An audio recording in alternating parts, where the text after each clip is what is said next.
இல்லை நீங்கள் முதலமைச்சராகுங்க என்னமா பண்ணுங்க, அது பிரச்சனை இல்லை. ஆனால் புரட்சின்னு ஒரு பட்டம் பேர் வைக்கும்போது எங்களுக்கெல்லாம் தாங்க முடியல. எங்கள் தலைவர் வந்து முத புரட்சியாளர் அம்பேத்கர் எங்கள் தலைவர் தான் சொன்னது. அதுக்கு முன்னாடி பாபா சாஹிப்மாங்க, டாக்டர் அம்பேத்கர்மாங்க. எங்கள் தலைவர் புரட்சியாளர் அம்பேத்கர்னாரு. அதுக்கு விளக்கம் கொடுத்தாரு.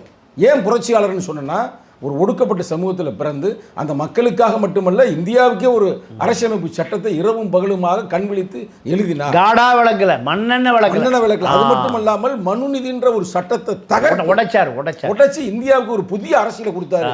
அவர் புரட்சியாளர் அப்படின்னும் பொழுது இவங்களெல்லாம் சொல்லும் பொழுது எங்களுக்கு நெஞ்சு ரொம்ப இல்லை. இவங்களுக்கு தாங்க முடியல. அவர்களோடு தங்களை இணைத்துக் கொள்வது இவர்களால் அதெல்லாம் சாத்தியமே இல்லை.